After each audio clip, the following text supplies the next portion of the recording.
Hello friends, आपका study with Kiran YouTube channel में स्वागत है। आज जो मैं न्यू वीडियो लेके आई हूँ वो है फिजिक्स के topic force and law of motion. कल हमने फिजिक्स का फर्स्ट टॉपिक डिस्कस किया था मोशन। आज हम करेंगे force and Newton's law of motion. तो फर्स्टली हम पढ़ते हैं फोर्स के बारे में। Let us start. Force force क्या है? पंजाबी में इसे बोलते हैं बल।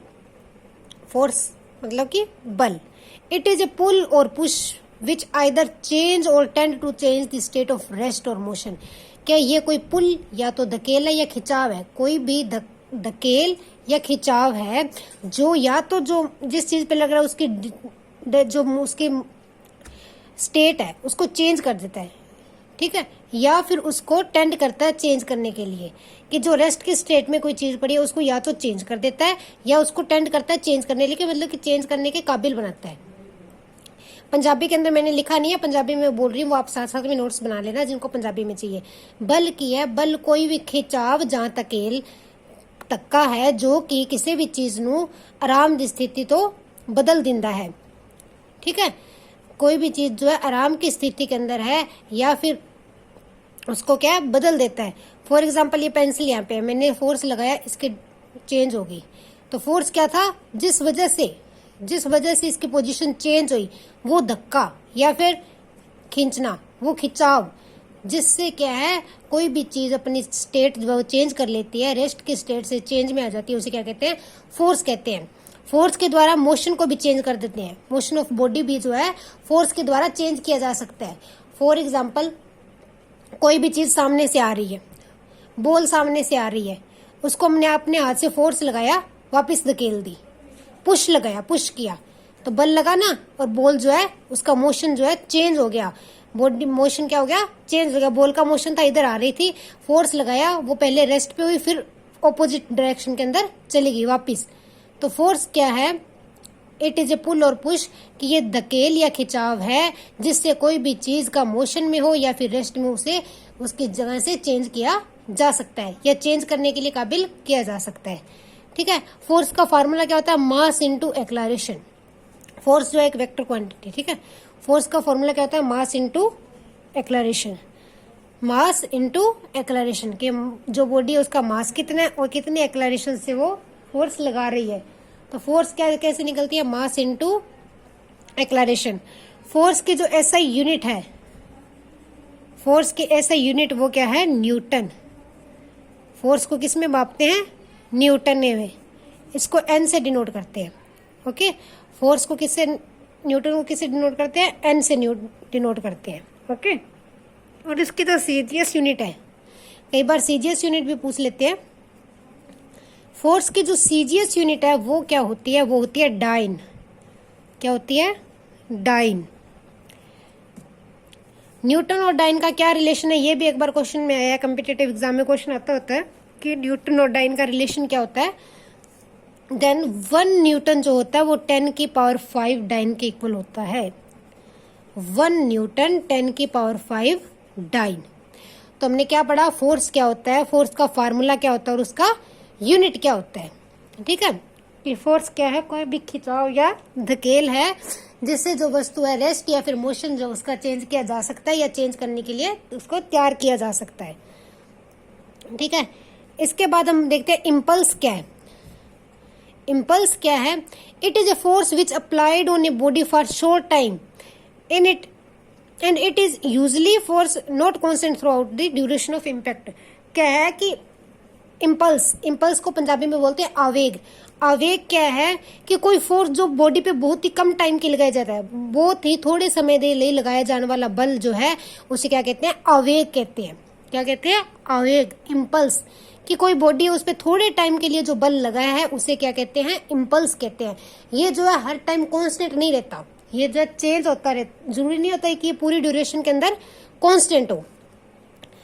तो आवेग या इम्पल्स क्या है? कि इट इज ये फोर्स वो फोर्स है जो बॉडी पे थोड़े टाइम के लिए लगाई जाए।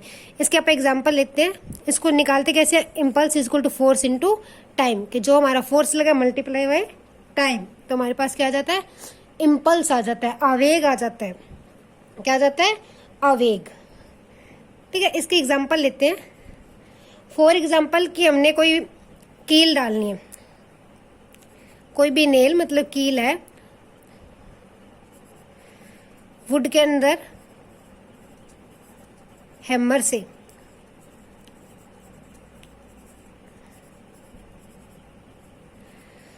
जब भी लकड़ी के अंदर कील ठोकते हैं तो क्या करते हैं, उसको हथौड़े से मारते हैं ना, लेकिन थोड़ी थोड़ी देर में, तो वो उसमें फोर्स क्या, शॉर्ट टाइम फोर्स लगता है। क्या लगता है, शॉर्ट टाइम फोर्स।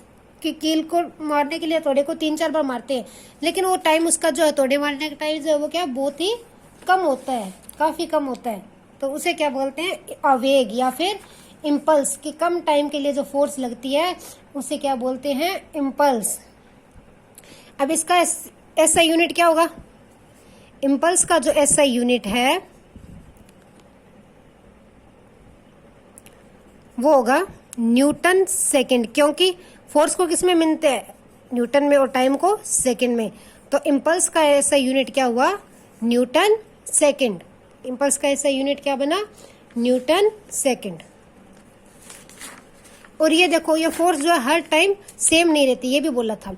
तो जब हम कील ठोकते हैं, जरूरी नहीं है थोड़ा पहली बार चोट लगी उतनी दूसरी बार लगे, तो इसके अंदर फोर्स के ड्यूरेशन के अंदर क्या होता रहता है, चेंज होता रहता है। इम्पल्स या आवेग की है, आवेग एक थोड़े टाइम दे लिए लगन वाला बल है। आवेग क्या है, कट समय लिए लगन वाला बल, जो किसी चीज पे थोड़े समय के लिए लगता है उसे क्या कहते हैं, आवेग। इम्पल्स क्या है, it is a force which applied on a body for short time, कि कम टाइम के लिए लगाई जाती है। तो ये फोर्स की टाइप ना। नेक्स्ट है फ्रिक्शन। अब देखते हैं फ्रिक्शन क्या है, रगड़ बल, पंजाबी में बोलते हैं रगड़ बल। नाम से ही पता चल रहा है, रगड़ मतलब कि कोई भी दो सरफेस कम में आते हैं तो उनमें रगड़ होती है आपस में, तो उसे क्या कहते हैं, रगड़ बल। फ्रिक्शन, फ्रिक्शन क्या होता है, it is the opposing force that is set up between the surface of contact when body roll on surface of another body. क्या है कि ये क्या एक अपोजिंग फोर्स है, विरोधी फोर्स है, जो कि विरोध करती है, जिधर अपने मोशन है उसका विरोध करती है, उससे उल्ट जाती है। और कब जाती है, जब कोई भी दो सरफेस आपस में कांटेक्ट में है। ये देखो, जैसे ये दो सरफेस कांटेक्ट में आए हैं, तो इन दोनों के बीच में जो बल लग रहा है वो क्या है, फ्रिक्शन है, रगड़ बल है। कि जब कोई भी दो सरफेस आपस में कांटेक्ट में आते हैं तो जो उनके बीच में अपोजिंग फोर्स लगती है उसे क्या कहते हैं, रगड़ बल कहते हैं। ठीक है, रगड़ बल के वजह से जो है मोशन पॉसिबल है, और ये रगड़ बल जो है मोशन के अंदर प्रॉब्लम्स भी पैदा करता है। फ्रिक्शन जो है, इसको दो व्यू है पुराने, एक ओल्ड व्यू है, एक मॉडर्न व्यू है। एक तो ओल्ड व्यू है, सेकंड क्या है, मॉडर्न व्यू है। Firstly we discuss old view. Old view जो इसका पुरानी सोच है, पहले क्या कहते थे साइंटिस्ट की, फ्रिक्शन क्या है, किस वजह से होती है, कि दो सरफेस है वो आपस में क्यों रगड़ खाते हैं, क्यों आपस के अंदर इस तरह से उनके अंदर फोर्स लगता है। तो वो कहते थे surface have irregularities in form of projection and depression. कि जो सरफेसेस हैं उनके अंदर इनरेगुलरिटीज होती है। इरेगुलरिटीज मतलब कि जो वो समतल नहीं होते, ऊपर नीचे होते हैं, उनके जो सरफेस है वो क्या नहीं होते, समतल नहीं होते। तो उस वजह से जो कि उनमें रगड़ बल लगता है, कि उनमें प्रोजेक्शन और डिप्रेशन होता है, तो क्या फ्रिक्शन लगता है। जो ओल्ड व्यू उनके अकॉर्डिंग क्या था, कि कोई भी जो सरफेस है उसको माइक्रोस्कोप से देखेंगे तो वो इस टाइप से होगा, और दूसरा सरफेस इस टाइप से है। ठीक है, तो उन्होंने इसको बोला था प्रोजेक्शन और इसे बोला था डिप्रेशन। ठीक है, तो वो कहते हैं कि ये प्रोजेक्शन और डिप्रेशन है, मतलब कि ऊंचा और नीचे जो समतल जो है वो प्लेन नहीं होता। कोई भी सरफेस जो है वो क्या है, प्लेन नहीं होता है, उसके अंदर कुछ इरेगुलेटरीज होती हैं, जिसकी वजह से क्या फ्रिक्शन पैदा होती है। क्या पैदा होती है, फ्रिक्शन पैदा होती है। जो नीचे है वो क्या है, डिप्रेशन, और जो ऊपर की तरफ है वो क्या है, प्रोजेक्शन। ये क्या है, प्रोजेक्शंस है, ये क्या है, डिप्रेशंस है। ठीक है, तो क्या जब बॉडी मूव करती है तो ये आपस में इंटरलॉक हो जाते हैं, कि जो इनके ये ऐसे क्या इंटरलॉक हो जाते हैं, तो इस वजह से जो है बॉडी को अपोज करती है, फोर्स पैदा हो जाती है जो इनको अपोज करने वाली, जो इनके उल्ट में जाती है। ये था ओल्ड व्यू। लेकिन फिर मॉडर्न जो साइंटिस्ट है उन्होंने नया व्यू दिया। उन्होंने क्या किया कि जो फ्रिक्शन है वो किस वजह से होती है, the cause of friction is largely due to atomic and molecular force of attraction. ये जब हम केमिस्ट्री करेंगे तो पता चलेगा कि एटॉमिक और मोलिकुलर फोर्स ऑफ अट्रैक्शन क्या होता है। ठीक है। तो एटम्स जो क्या है, कोई भी पार्टिकल है वो एटम से बनता है और मॉलिक्यूल से बना होता है, ठीक है। कोई भी पार्टिकल को जब छोटे पार्ट्स में डिवाइड करते हैं तो वो एटम और मॉलिक्यूल्स के अंदर होता है। तो क्या है कि न्यू मॉडर्न व्यू वाले क्या कहते हैं कि जो एटम और मॉलिक्यूल के एक दूसरे को चार्ज जो है, इनके कुछ ना कुछ चार्ज होते हैं, वो आपस में अट्रैक्ट करते हैं, जिस वजह से क्या फ्रिक्शन पैदा होती है, उस वजह से क्या फ्रिक्शन पैदा होती है। तो मॉडर्न व्यू क्या है कि फ्रिक्शन किस वजह से पैदा होती है कि कोई भी एलिमेंट के अंदर एटॉमिक और मॉलिक्यूलर मास है वो आपस में अट्रैक्शन देते हैं, तो उस वजह से क्या है फ्रिक्शन पैदा होती है, ठीक है। तो ये था फ्रिक्शन के बारे में, दो व्यू थे।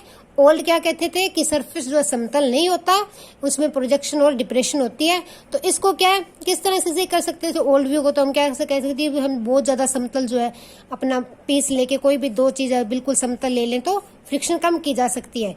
लेकिन मॉडर्न व्यू क्या कहते हैं कि उनके दोनों के अंदर कोई भी सरफेस है, उन दोनों के एटम जो मास है या मोलिकुलर फोर्स है वो आपस में अट्रैक्ट करते हैं एक दूसरे के वो, जिस वजह से क्या लगती है फ्रिक्शन लगती है। उस वजह से क्या है किसी भी चीज में फ्रिक्शन जो है लगती है, ठीक है। अब बात करते हैं फ्रिक्शन को कम कैसे किया जा सकती है। फ्रिक्शन जो है कम भी की जा सकती है, किस तरह से हम फ्रिक्शन को जो है कम कर सकते हैं। एक minute,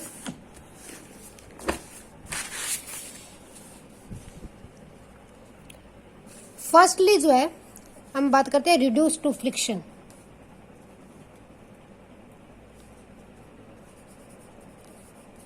method to reduce friction, कि रगड़ बल को कम कैसे किया जा सकता है।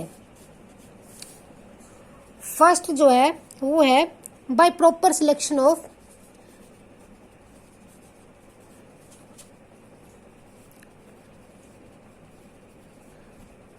मटेरियल, कि मटेरियल की जो है प्रॉपर सिलेक्शन की जाएगी तो फ्रिक्शन जो है कम हो जाएगी। कैसे, फॉर एग्जांपल कि जो फ्रिक्शन है उन्होंने बोला था कि उनके एटम और मॉलिक्यूल फोर्स के अट्रैक्शन के कारण होता है, ये बोला था ना मॉडर्न व्यू के अंदर कि जो कोई भी दो सरफेस है आपस में कांटेक्ट में आते हैं तो जो उनके आपस में मॉलिक्यूलर और एटम फोर्स है जो अट्रैक्ट करते हैं उस वजह से फ्रिक्शन लगती है। तो कहते हैं कि अगर हम मटेरियल की सिलेक्शन सही करेंगे कि हमारा जो मटेरियल है उसकी हमारी सिलेक्शन जो वो सही है तो फ्रिक्शन जो है कम की जा सकती है। फॉर एग्जांपल कि जो फ्रिक्शन है आयरन और कंक्रीट जो है इस दोनों के अंदर फ्रिक्शन क्या बहुत ज्यादा होती है, ये दोनों के अंदर क्या फ्रिक्शन ज्यादा लगती है। क्यों लगती है, क्योंकि इनके जो है आपस के अंदर जो है अट्रैक्टिव फोर्स क्या ज्यादा होती है आयरन और कंक्रीट की। इसीलिए जो गाड़ियों के टायर है वो किसके बनाए जाते हैं, रबड़ के बनाए जाते हैं। गाड़ियों के टायर क्या है रबड़ के बने होते हैं, क्योंकि रबड़ और कंक्रीट के अंदर फ्रिक्शन जो है वो कम होती है। रबड़ जो है कंक्रीट के साथ फ्रिक्शन कम करता है, इन दोनों के अंदर अट्रैक्टिव फोर्स जो है वो कम लगती है। तो इसीलिए जो है हम गाड़ियों के टायर किस चीज के, रबड़ के होते हैं, ना कि आयरन के। आयरन और कंक्रीट के जो है आपस के अंदर जो अट्रैक्शन फोर्स क्या होती है ज्यादा होती है रबड़ से। तो इसीलिए टायर जो है वो किससे बनते हैं, रबड़ से बनते हैं। सेकंड जो है किससे कम कर सकते हैं, बाय पॉलिशिंग। बाय पॉलिशिंग, जब भी हम कोई सरफेस को पॉलिश कर देते हैं तो इसके अंदर क्या एक सूटेबल लेयर बन जाती है जो सरफेस के ऊपर है। सरफेस जब हम किसी चीज को पॉलिश कर देते हैं तो वो क्या एक तरह से समतल हो जाता है, बहुत क्लीन हो जाता है, उसके ऊपर एक और लेयर बन जाती है। तो वो क्या होता है, जो हमारा पहले पार्टिकल था, सरफेस था, उसकी जो इरेगुलरिटीज थी उसको फिल कर देती है। उसको क्या कर देती है, फिल कर देती है इरेगुलरिटीज को। तो बाय पॉलिशिंग जो है हम फ्रिक्शन को कम कर सकते हैं, ठीक है। थर्ड है बियर बॉल। बियर बॉल मतलब कि जो रोलिंग फ्रिक्शन होती है, जो रोल आउट करने पे फ्रिक्शन लगती है, जो सर्कुलर मोशन होता है उसके अंदर जो फ्रिक्शन लगती है उसको भी कम किया जा सकता है। वो किससे किया जा सकता है, बियर बॉल से किया जाता है। जैसे हम बेरिंग बोलते हैं, सॉरी बियर बॉल नहीं, उसको बोलेंगे बाल बेरिंग, मैंने उल्टा बोल दिया। बाल बेरिंग जिसे बोलते हैं, बेरिंग जो कई बार काफी सारी मशीनरी के अंदर डाला होता है तो वो क्या होता है फ्रिक्शन को कम कर देता है। ये क्या होता है, जो रोटेटिंग फ्रिक्शन है, जो राउंड राउंड में फ्रिक्शन लगती है। जरूरी तो नहीं है कोई पार्टिकल एक सरफेस के ऊपर इस तरह से मूव करता है, रोटेशनल भी तो काम करता है ना, फोर्स रोटेशनल भी तो लगती है, कई चीज गोल घूमती है। जो भी चीज गोल घूमती है उसके बीच में क्या लगता होता है, बाल बेरिंग लगा होता है। तो ये क्या करता है, स्लाइडिंग फोर्स को कम, फ्रिक्शन को कम कर देता है, स्लाइडिंग फ्रिक्शन को कम करता है। किसको कम करता है, स्लाइडिंग फ्रिक्शन। जो बाल बेरिंग है इसके अंदर ये क्या करता है, स्लाइडिंग फ्रिक्शन है उसे कम कर देता है। तो इस वजह से भी क्या हम फ्रिक्शन को कम कर सकते हैं। तो ये थे फ्रिक्शन को रिड्यूस करने के मेथड। लुब्रिकेशन मतलब कि ग्रीस से भी जो है फ्रिक्शन जो है कम की जा सकती है, ये पॉलिशिंग के अंदर ही आ जाता है। तो ये मेथड थे जिससे हम क्या है, फ्रिक्शन को कम किया जा सकता है। फ्रिक्शन को कम क्यों करना है, इसके क्या डिसएडवांटेज है, हमें ये भी तो पता होना चाहिए इसको कम करने का रीजन क्या है। और फ्रिक्शन जो होनी भी चाहिए, इसके कुछ एडवांटेज भी है और कुछ डिसएडवांटेज भी है। फ्रिक्शन के कुछ फायदे भी हैं और कुछ नुकसान भी है। नुकसान को कम करने के लिए ही हम फ्रिक्शन को कम करते हैं। कुछ हद तक फ्रिक्शन जो है वो सही होती है, कुछ हद तक फ्रिक्शन की जरूरत होती है। फर्स्टली कि अगर फ्रिक्शन है तभी हम चल सकते हैं। देखो अगर फ्रिक्शन नहीं लगेगी ना, रगड़ बल नहीं होगा तो चल भी नहीं पाएंगे। क्यों, देखो जब हम जमीन पे चलते हैं तो हमारा पैर जो है सड़क को पीछे धकेलता है, तब हम आगे बढ़ते हैं। अगर हम पीछे उसको धकेल ही ना पाएंगे, आपस में उसको बैक स्टेप दे ही नहीं पाएंगे, तो हम चल कैसे पाएंगे। तो फ्रिक्शन जो है वॉक के लिए काफी जरूरी है। Friction help in walk. Friction जो है वॉक या फिर कोई भी गाड़ी कुछ भी चलता है उसको चलने में मदद करती है। ठीक है, फ्रिक्शन है तभी हम नोट्स बना सकते हैं। कोई भी रोप को नोट करना है, ठीक है ना, कोई भी रस्सी है उसको बांधना है तो उसके अंदर नोट्स बनानी है, मतलब कि पंजाबी में शायद बोलते हैं गंडा। जब भी हम कोई चीज को बांधते हैं रस्सी को आपस में, तो वो क्या फ्रिक्शन के उसमें भी रगड़ बल लगता है। तो ये फ्रिक्शन जो हमें कोई भी चीज बांधने में मदद करती है। तो ये फ्रिक्शन के एडवांटेज से कुछ और भी एडवांटेज है, जैसे कि जो है फ्रिक्शन जो है व्हीकल्स को चलने में मदद करती है। जो टायर्स हैं उनके अंदर फ्रिक्शन लगती है तभी वो आगे बढ़ पाते हैं। तो ये सब क्या फ्रिक्शन के कुछ फायदे हैं कि फ्रिक्शन जो है हमें चलने में मदद करती है, मूवमेंट में मदद करती है। ये जो है रोप वगैरह बनाने में, रोप जो उनके नोट्स बनाने में भी फ्रिक्शन की जरूरत होती है। ठीक है, अगर हम व्हीकल ड्राइव कर रहे हैं तो एक क्वांटिटी हमें कुछ ना कुछ फ्रिक्शन अमाउंट फ्रिक्शन जरूर होनी चाहिए, उसी वजह से हमारी गाड़ी जो वो चल पाती है। रोड के ऊपर जो हमारे टायर है वो काम कर पाते हैं। ठीक है, अगर फ्रिक्शन नहीं होगी तो चल भी नहीं पाएंगे। और फ्रिक्शन का ये भी फायदा कि ये स्लिप होने से बचाती है। फ्रिक्शन अगर सरफेस बिल्कुल प्लेन है, बिल्कुल समतल है, फॉर एग्जांपल हमारे फर्श जो है वो ग्लास टाइप है, इतना समतल है, तो हम उस पर चलेंगे तो गिर सकते हैं। क्या सकते हैं, गिर सकते हैं। अगर हमारा जो सरफेस है वो बहुत ज्यादा समतल है, बिल्कुल ही प्लेन है, तो उस पर स्लिप होने का डर रहता है। लेकिन अगर फर्श के अंदर बिल्कुल माइन्यूट से जो इरेगुलरिटीज होंगी तो हम इजीली उस पर वॉक कर सकते हैं। ये तो ये क्या थे, फ्रिक्शन के एडवांटेज थे कि फ्रिक्शन के क्या फायदे हैं। ये मैंने बोल रहे हैं, वो वीडियो को पॉज करके आप लिख लेना, मैंने राइट डाउन नहीं किए। अब बात करते हैं इसकी डिसएडवांटेज, क्योंकि हमने इसको पढ़ा कि फ्रिक्शन को रिड्यूस कैसे करते हैं। तो फ्रिक्शन को रिड्यूस क्यों करना है, क्योंकि इसकी कुछ हानियां होगी, कुछ न कुछ इसके डिसएडवांटेज होंगे। तो इसके डिसएडवांटेज देखते हैं क्या क्या होते हैं फ्रिक्शन के। तो फ्रिक्शन के फर्स्टली सबसे बड़ा डिसएडवांटेज तो यही है कि ये मशीन्स के जो पार्ट है उनको तोड़ देती है, क्रैक मशीनरीज। कि फ्रिक्शन की वजह से अगर फ्रिक्शन ज्यादा हो जाए तो जो मशीन्स के पार्टिकल्स है वो क्या है, क्रैक हो जाते हैं, टूट जाते हैं। सेकंड, एनर्जी वेस्ट होती है, क्योंकि ऑपोजिट फोर्स लगता है तो कुछ ना कुछ एक्स्ट्रा एनर्जी जो हमारी लगती है, जिससे क्या है एनर्जी क्या होती है, वेस्ट होती है। कि कुछ यूजफुल एनर्जी है वो फ्रिक्शन की वजह से क्या हो जाती है, वेस्ट हो जाती है।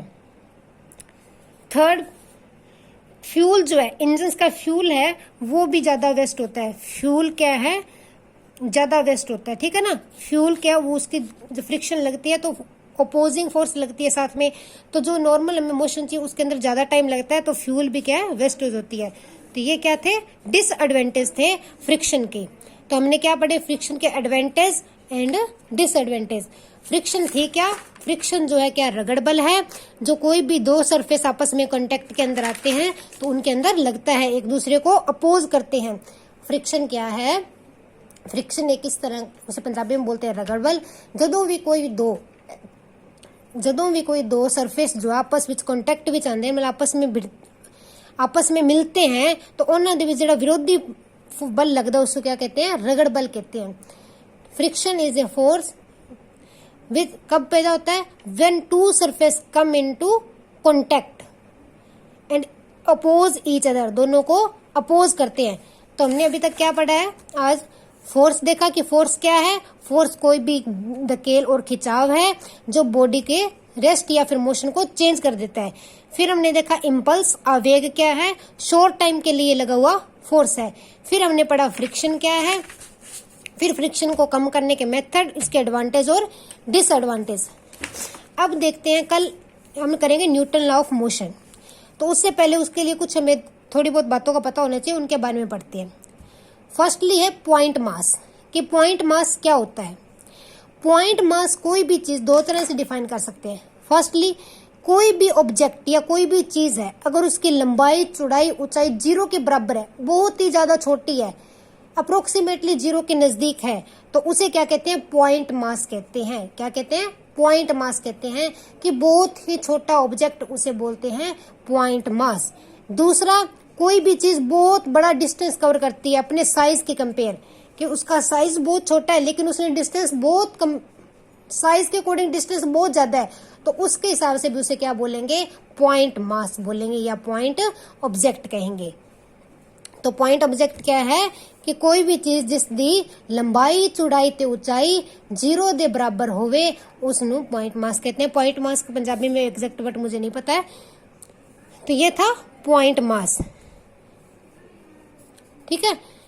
फॉर एग्जाम्पल लेते हैं लार्ज डिस्टेंस, जैसे अर्थ है, ये पूरे सूरज के बाहर घूमती है, तो इसका डिस्टेंस बहुत ज्यादा इसके साइज से कितने ही गुना बड़ा है।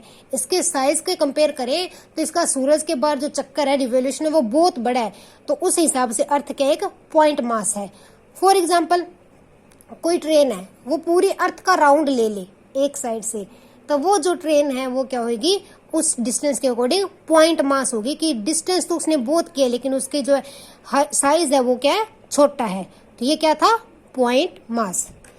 अब नेक्स्ट है इनर्शिया, जड़ता। नाम से पता चल रहा है, जड़ता मतलब कि जड़, कोई एक चीज अपनी जगह पे टिके रही, उसे बोलते हैं ना जड़ता। तो इनर्शिया क्या है? Inertia, in absence of external force the inability of body to change its states by itself is called inertia. कि कोई भी बाहरी फोर्स, मतलब कोई बाहरी बल लगने के गैर हाजिरी में, मतलब जब तक किसी चीज पे कोई बाहरी बल ना लगे, तो वो जो बॉडी अपनी जगह पे रहती है, उसके जो अपनी जगह पे रहने के समर्थ है, उसे क्या कहते हैं? इनर्शिया कहते हैं, जड़ता कहते हैं। कोई भी, ये पेंसिल है, जब तक इस पे बाहर से फोर्स नहीं लगेगा ये यहीं पड़ी रहेगी। जब तक मैं इसको यहाँ से हिलाऊंगी नहीं तो ये यहीं रहेगी, हिलाऊंगी तभी हिलेगी। तो जो इस पेंसिल के यहाँ पे रहने की समर्थ है उसे क्या कहते हैं? इनर्शिया कहते हैं, जड़ता कहते हैं। कोई भी वस्तु बाहरी बल दे गैर मौजूदगी विच, किसी भी वस्तु की असमर्था जो बाहरी बल दी गैर मौजूदगी विच उसनु हिलन तो रोकती है, उसनु जड़ता कहा जाता है। कि कोई भी ऑब्जेक्ट है, उसकी वो पावर, उसकी वो समर्था जो उसकी अपने बॉडी को जो अपने रेस्ट की स्टेट से चेंज करने में, रेस्ट की स्टेट से चेंज नहीं होने देती बाहरी फोर्स लगने से पहले, उसे क्या कहते हैं? इनर्शिया कहते हैं, जड़ता कहते हैं। कि जब तक इस चीज पे बाहरी फोर्स नहीं लगेगा तो ये यहीं पे जड़ बनी रहेगी, मतलब कि यहीं पे खड़ी रहेगी, हिलेगी नहीं। तो उसे क्या कहते हैं? इनर्शिया, जड़ता, ठीक है। इनर्शिया की एग्जांपल लेते हैं हम, इनर्शिया पार्टिकल्स में लेते हैं। फॉर एग्जांपल, जब हम कोई कारपेट है, कारपेट पे स्टिक मारते हैं उसको साफ करने के लिए, तो क्या कारपेट क्या आती है? मोशन में आ जाती है, हिलती है, मूवमेंट में आ जाती है ना। लेकिन जो उसके अंदर सोइल के पार्टिकल्स होते हैं, जो मिट्टी के पार्टिकल है, वो इनर्शिया की वजह से, अपनी जड़ता की वजह से वो हिलते नहीं है। इसी वजह से जो कारपेट से मिट्टी अलग हो जाती है। क्या वो पार्टिकल जो अपनी जगह पे रहना चाहते हैं, वो जहाँ पे थे वहीं पे रहना चाहते हैं, अपनी जगह पे स्थिर रहना चाहते हैं जब तक उन पे फोर्स नहीं लगी। लेकिन हमने कारपेट को हिला दिया, कारपेट में मूवमेंट आ गई, तो वो पार्टिकल है वो हिले नहीं, कारपेट हिल गई तो वो कारपेट से अलग हो गए ना, तो वो इस तरह से साफ होती है कारपेट। तो उनमें क्या है, इनर्शिया का लॉ है वो यूज होता है। सेकंड और एग्जांपल लेते हैं। जब कोई पेड़ पे फल लगा हुआ है, जब हम पेड़ को लाते हैं, लेकिन फल क्या अपनी जगह पे रहना चाहता है, उसके ऊपर कोई बाहर से फोर्स नहीं लगा, पेड़ पे फोर्स लगा रहे हैं, फल जो अपनी जगह पे रहना चाहता है, फल जो अपनी टहनी पे रहना चाहता है, ठीक है। जब पेड़ को हिलाया तो पेड़ की जो टहनी है वो मोशन में आई, वो आगे पीछे हुई, लेकिन इनर्शिया की वजह से वो फ्रूट वहीं पे रहा। तो वो क्या है, वहीं पे रहने की वजह से वो उससे टूट जाता है, डिटेच हो जाता है, वो उससे क्या है, टूट जाता है पेड़ के लाने से, इनर्शिया की वजह से। अगर इनर्शिया ना होता तो वो हिलता रहता। तो इनर्शिया क्या है कि कोई भी बाहरी फोर्स लगने से पहले, इन एब्सेंस ऑफ एक्सटर्नल फोर्स, जो बॉडी अपनी जगह पे रहती है, चेंज नहीं करती, उसे क्या कहते हैं, उस समर्था को इनर्शिया कहते हैं, जड़ता कहते हैं, ठीक है। तो ये 2 एग्जाम्पल सी। एक एग्जाम्पल देखो, जब हम गाड़ी वगैरह में बैठे होते हैं, एकदम गाड़ी रुक जाती है तो हम आगे की तरफ झुक जाते हैं। तो इसमें क्या है, हमारी जो नीचे के ऊपर की बॉडी हिलती है, पैर नहीं हिलती। पैर जो हमारी गाड़ी से अटैच होते हैं ज्यादातर, तो वो क्या होते हैं, वो मूवमेंट में जा रहे हैं, लेकिन अपनी ऊपर बॉडी है वो क्या, इनर्शिया की वजह से अपनी जगह पे रहना चाहती है। मतलब गाड़ी घूम रही है, उसके साथ साथ घूम रही है, लेकिन वो अपनी जगह पे रहना चाहती है। एकदम गाड़ी का मोशन रुक गया, लेकिन बॉडी जो है अपनी मूवमेंट से हिली नहीं, अपनी जगह पे रही। तो इसी वजह से जो हमें धक्का लगता है, बस वगैरह में ब्रेक लगती है तो हम आगे पीछे होते हैं। एकदम बस चलती है तब हम एकदम हिल जाते हैं, और अगर बस जो रुकती है तब भी हमें धक्का लगता है ना। तो ये इनर्शिया की वजह से होते हैं कि हमारे अंदर जड़ता है जो ऊपर की बॉडी पार्ट में होती है, नीचे नहीं लगती पैरों पे, ऊपर की बॉडी पार्ट है। नीचे का बॉडी पार्ट तो जो है वो बस या कार के साथ साथ मूवमेंट में, मोशन में है, वो तो उस पर तो फोर्स लग रहा है, लेकिन ऊपर की बॉडी पे नहीं लग रहा, वो जड़ता के अंदर है। लेकिन जब हम गाड़ी वगैरह रुकती है तो नीचे वाला फोर्स जो है चेंज होता है, लेकिन ऊपर बॉडी चेंज नहीं होती, इसी वजह से जो हमें क्या है, धक्का लगता है। तो ये क्या था, इनर्शिया, जिसे बोलते हैं जड़ता। पता चल गया कि इनर्शिया क्या है। इसके बाद बात करते हैं लीनियर मोमेंटम, कि लीनियर मोमेंटम क्या होते हैं। ये सब जो है कल न्यूटन के लॉ करेंगे नेक्स्ट वीडियो के अंदर, उसके लिए इंपॉर्टेंट है, ठीक है। तो पहले इनके बारे में जानकारी जरूरी थी। लीनियर मोमेंटम, लीनियर मोमेंटम को पंजाबी में क्या कहते हैं, आई डोंट नो, आप किसी को पता हो तो सर्च कर लेना। Linear momentum, it is defined the total quantity of motion content in a body, कि ये क्या है, जितना मोशन है कोई बॉडी के अंदर, total quantity of motion in a body, कि बॉडी के अंदर जितनी टोटल क्वांटिटी ऑफ मोशन है वो क्या होता है, लीनियर मोमेंटम होता है। Quantity of a motion in a body is known as linear momentum. इसको लिखते कैसे हैं, it is written as a product of mass and velocity of body, कि ये क्या है, it is linear momentum, it is defined as the total quantity of motion content in a body and measure, इसको measure कैसे करते हैं, product of mass and velocity of body. इन जो ये लीनियर मोमेंटम है इसको हम पी से लिखते हैं, किसे लिखते हैं, पी से। तो मैंने अभी क्या बताया था कि ये जो है product of mass into velocity होता है, product of mass and velocity. ये जो मैंने एरो डाले इनका रीजन क्या है कि ये सब वेक्टर क्वांटिटीज हैं। क्या है, वेक्टर क्वांटिटीज है, मतलब कि इनके अंदर डायरेक्शन का फर्क पड़ता है, ठीक है। जिसपे नहीं डाला वो क्या, स्केलर क्वांटिटीज है, उनका सिर्फ मैग्नीट्यूड होता है, डायरेक्शन नहीं होती है। तो लीनियर मोमेंटम क्या है, लीनियर मोमेंटम किसी भी क्वांटिटी है मोशन की, कोई भी बॉडी विच, कोई भी चीज दे विच जो गति है उसकी जो क्वांटिटी है, उसकी मात्रा है, उसे क्या कहते हैं, लीनियर मोमेंटम कहते हैं। किसी भी वस्तु विच गति दी मात्रा नू लीनियर मोमेंटम कहा जाता है। इसको फाइंड कैसे करते हैं, मेजर कैसे करते हैं, linear momentum is measured by product of mass and velocity, कि जो हमारे ऑब्जेक्ट का मास है उसको वेलोसिटी से मल्टीप्लाई कर देंगे तो हमारे पास क्या आ जाएगा, लीनियर मोमेंटम आ जाएगा। लीनियर मोमेंटम का जो यूनिट है वो क्या होता है, किलोग्राम मीटर पर सेकंड। इसका यूनिट क्या है, किलोग्राम मीटर पर सेकंड। तो ये क्या था, लीनियर मोमेंटम, इसको पी से डिनोट करते हैं।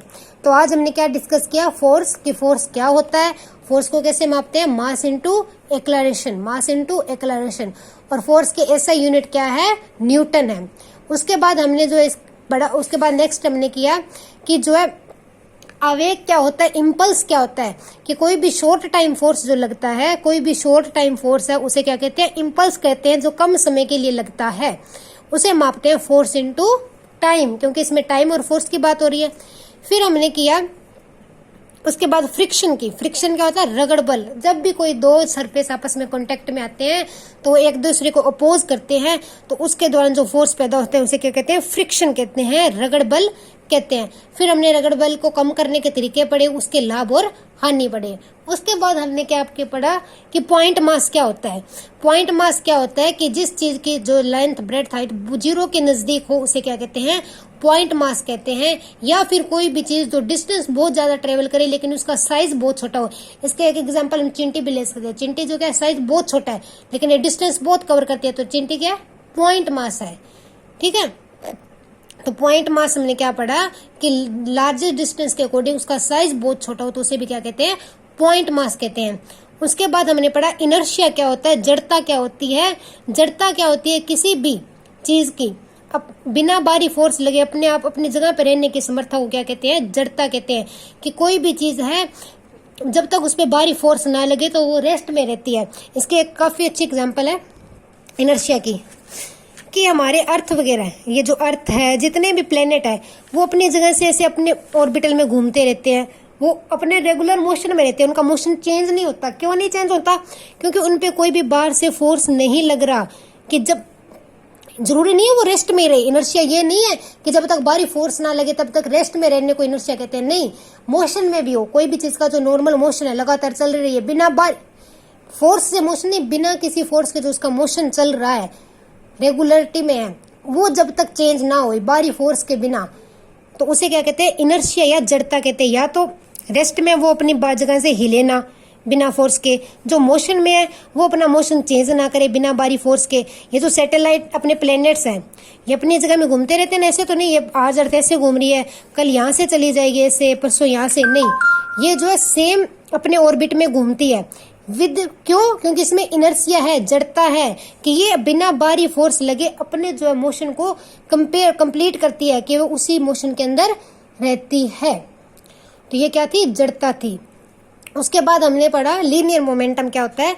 लीनियर मोमेंटम किसी भी चीज के अंदर उसकी गति की मात्रा है, उसके जो मोशन की मात्रा को क्या कहते हैं, लीनियर मोमेंटम कहते हैं। लीनियर मोमेंटम को P से लिखते हैं, फोर्स को जो है F से लिखते हैं। लीनियर मोमेंटम को मापते कैसे हैं, मास इनटू वेलोसिटी। जब मास को वेलोसिटी से मल्टीप्लाई करते हैं तो हमारे पास क्या आता है, लीनियर मोमेंटम।